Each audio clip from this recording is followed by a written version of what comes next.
तो दोस्तों आज हम लोग आपको बताएंगे गाड़ी कैसे चलाई जाती है। सिर्फ 10 मिनट में आप लोग सीख जाएंगे क्या होता है। ठीक है, इसमें एक मेन चीज़ कॉम्बिनेशन होता है। ठीक है, मैंने क्लच ले रखा है क्योंकि पहले गियर पर गाड़ी है। ठीक है, यहाँ पर ये एक्सीलेटर है, ये ब्रेक है, ये एक्सीलेटर है, ये ब्रेक है। ब्रेक हमेशा बीच में होता है। ठीक है, एक्सीलेटर आपका सीधे हाथ पे होता है और लेफ्ट हैंड पे आपका क्या होता है, क्लच होता है। ठीक है, अगर थोड़ी सी ऊबड़ खाबड़ जगह है, कहीं पे ऊपर है जगह, नीचे है, ठीक है, या फिर अगर बहुत ज़्यादा ट्रैफिक है तो आपको जो क्लच है वो आपको लेना ही पड़ेगा। ठीक है, यहाँ पे क्या होता है, जो बड़ी गाड़ियाँ होती हैं वहाँ पर जो क्लच है वो आप आधा छोड़ने के बाद, जैसे मैं आधा छोड़ रहा हूँ, यहाँ पे देखिए धीरे धीरे छोड़ रहा हूँ तो ये आगे गाड़ी बढ़ रही है, ये आगे गाड़ी बढ़ रही है। इस जगह थोड़ा सा पीछे की तरफ जा रही, क्योंकि थोड़ी सी रोड पीछे की तरफ है, यानी कि डाउन हिल थोड़ा सा नीचे की तरफ है तो पीछे की तरफ जाएगी, तो उसी हिसाब से आपकी स्पीड होगी। अगर बड़ी गाड़ी होती तो उसमें स्पीड थोड़ी सी ज़्यादा होती। ठीक है, जैसे यहाँ पर मैंने क्लच छोड़ा तो क्लच छोड़ते छोड़ते छोड़ते छोड़ते यहाँ पर मैं जैसे ही वाइब्रेट करने लगे गाड़ी, वैसे ही आप क्या करिए, एक्सीलेटर कर दीजिए। ठीक है, एक्सीलेटर धीरे धीरे देखिए वाइब्रेशन भी खत्म हो जाएगा। वो कॉम्बिनेशन आपको समझना पड़ेगा। ये जो कॉम्बिनेशन है वो कॉम्बिनेशन कभी भी ऐसे नहीं आएगा। आप सोच रहे हो कि क्लच छोड़ दें और आपकी गाड़ी चलने लगेगी। देखिए अब मैं क्लच छोड़ रहा हूँ, देखना गाड़ी बंद हो जाएगी। ठीक है, यहाँ पर मैं क्लच छोड़ूंगा, देखिए गाड़ी बंद हो गई।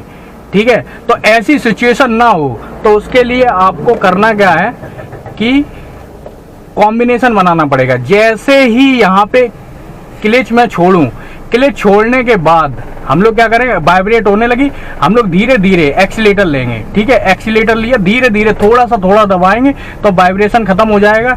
ठीक है, फिर इसके बाद आप चाहो तो पूरा का पूरा क्लच छोड़ सकते हो, पूरा क्लच छोड़ दीजिए। क्लच छोड़ने के बाद धीरे धीरे देखिए उस हिसाब से गाड़ी नहीं चल रही है। लेकिन अब मैं क्या करूंगा, फिर से क्लच लूंगा, दूसरा गियर लगाऊंगा। ठीक है, अब आपको कॉम्बिनेशन पहचानना। धीरे धीरे मैं देखो क्लच छोड़ रहा हूं, ठीक है, और धीरे धीरे यहाँ पर मैं क्या करूंगा, एक्सीलेटर लूंगा।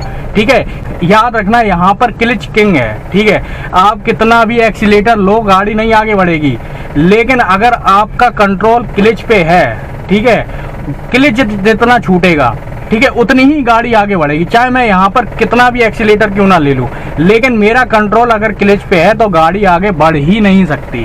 ठीक है, तो मैं इस हिसाब से, देखिए यहाँ पर क्या है कि मैं उस हिसाब से मैंने एक्सीलेटर नहीं लिया, क्लच देखो मैं छूट रहा है, धीरे धीरे क्लच छूट रहा है, यहाँ पर गाड़ी बंद नहीं होगी। ठीक है, क्योंकि ये दूसरे गियर पे, पहले गियर पे गाड़ी बंद हो जाती है। ठीक है, लेकिन दूसरे गियर पे गाड़ी बंद नहीं होती। लेकिन अगर आप सोचो कि इसे छोड़ने के बाद फिर से आप एक्सीलेटर लोगे तो गाड़ी बंद हो सकती है। ठीक है, गाड़ी बंद हो जाएगी। ठीक है, यहाँ पर क्या है कि अब फिर से हम लोग क्लच लेंगे, हल्का सा क्लच लेंगे और छोड़ते टाइम, क्योंकि लेना है तो छोड़ते टाइम ही आपकी गाड़ी आगे बढ़ेगी। जैसे ही छोड़ेंगे वैसे ही एक्सीलेटर हल्का लेंगे। ठीक है, वो जो वाइब्रेशन आपको कॉम्बिनेशन समझना पड़ेगा। ये कॉम्बिनेशन हर टाइम नहीं आता किसी के साथ। ठीक है, ये प्रैक्टिस करने के साथ कॉम्बिनेशन आता है। लोग कॉम्बिनेशन की बात ही नहीं करते। जो वो कॉम्बिनेशन समझ सकता है जो बाइक चलाता है, बाइक चलाएगा वो, उसे पता है कि एक्सीलेटर लेना है और क्लच छोड़ना है। ठीक है, एक्सीलेटर लेना है या फिर क्लच लेना है तो एक्सीलेटर छोड़ना है, धीरे धीरे धीरे धीरे धीरे धीरे। ठीक है, तो इस हिसाब से गाड़ी आगे बढ़ती है। तो यहाँ पर क्या है कि मैं तीसरे गियर पे गाड़ी करूंगा और क्लच को पूरा दबाना है। जब तक आप पूरा क्लच नहीं दबाओगे आपका क्या है कि गियर लगेगा ही नहीं। ठीक है, तो मैं तीसरे पे गियर पे कर देता हूँ। यहाँ पर मैंने पूरा छोड़ दिया है, ज़्यादा लोडिंग नहीं लगानी है अपने क्लच पर, क्योंकि क्लच प्लेट घिस जाती हैं। ठीक है, लेकिन मजबूरी है कि अगर कहीं भीड़ भाड़ का इलाका, ऊपर नीचे ऊबड़ खाबड़ है, वहाँ तो आपको क्लच लेना पड़ेगा। वो कॉम्बिनेशन क्लच और एक्सीलेटर का लगाना ही पड़ेगा। ठीक है, अभी मैं आपको आगे बताता हूँ किस तरीके से होता है। ठीक है, ये चौथे गियर पे गई गाड़ी, अब ये स्पीड में हो जाएगी। ठीक, अगर 10 की स्पीड चल रही है तो पहला गियर, 20 की स्पीड चल रही है तो दूसरा गियर, 30 की स्पीड चल रही है तीसरा गियर। जो प्रो ड्राइवर होते हैं उन्हें इन चीज़ों से फ़र्क नहीं पड़ता 20 की या 30 की है। ठीक है, वो स्पीड देख के या फिर उसके वाइब्रेशन से समझ जाते हैं या स्पीड से समझ जाते हैं, स्मूथली चलने के हिसाब से समझ जाते हैं कि उनको गियर कैसे लगाना है, ठीक है, ये आप समझिए। तो यहाँ पर मेरा चौथा गियर है, तो मैं फ्रीली चला सकता हूँ बिल्कुल भी बिना क्लच लिए, ठीक है। लेकिन याद रखना, बहुत ज़्यादा स्लो होने के बाद आपको गियर चेंज करने पड़ेंगे। अभी मैं आपको दिखाता हूँ। तो मैं अभी प्रो ड्राइवर हूँ नहीं, तो मैं इसको देख के ही आगे बढ़ाऊंगा। देखो कार आगे है तो मैं इसके पीछे ही चलाऊंगा, क्योंकि मैं अभी ओवरटेक करने के मूड में नहीं हूँ, या फिर मैं कर नहीं पाऊंगा, मुझे लगेगा डर, ठीक है।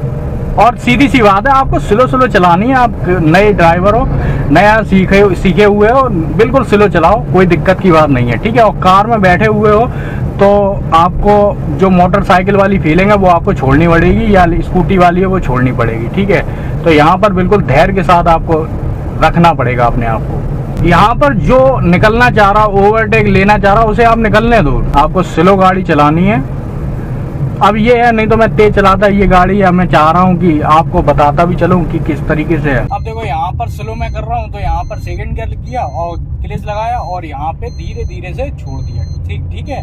स्पीड बढ़ानी है, आगे कोई नहीं है। थर्ड गियर लगाया, सीधे धीरे धीरे छोड़ेंगे, कॉम्बिनेशन बनाएंगे और आगे गाड़ी बढ़ जाएगी, ठीक है। और जब भी दोस्तों चौथी स्पीड आ जाए या तीसरी आ जाए, तीसरी का मतलब है अगर चौथे गियर की स्पीड आ जाए या तीसरे गियर की स्पीड आ जाए, तो स्पीड के हिसाब से लेना आप लोग, ठीक है। स्पीड के हिसाब से आपको ब्रेक और एक्सीलेटर का ही काम करेगा, क्लच का काम ही नहीं करेगा। जैसे मान लेते हैं यहाँ पे अगर मैं ब्रेक भी लगाना चाहूँ, स्लो हो गई गाड़ी, फिर देखो मैं अगर एक्सीलेटर बढ़ा रहा हूँ तो कोई दिक्कत की बात नहीं, यहाँ पे क्लच की कोई ज़रूरत नहीं है, ठीक है।